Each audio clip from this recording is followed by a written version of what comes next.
question ko kanina ay hindi ko na ulitin, alam na nating lahat. But then, God deals in different ways. Iba-iba ang dealing ng Diyos sa bawat tinawag niya.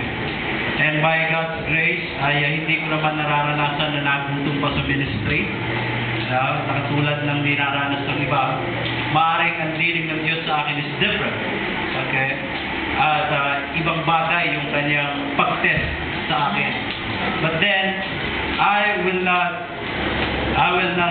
leave ministry because of this verse na sinabi ng Panginoong Jesucristo. In Matthew chapter 10 verse 37 to 38, it says, "He that loveth father or mother more than me is not worthy of me. And he that loveth son or daughter more than me is not worthy of me.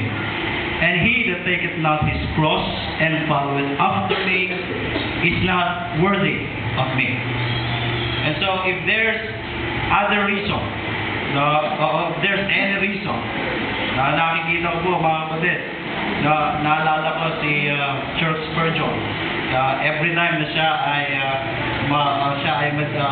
mararamdaman niya na ayaw niya na, ang gagawin niya, gagawa siya ng letter and he put it on his desk, a resignation letter to his church.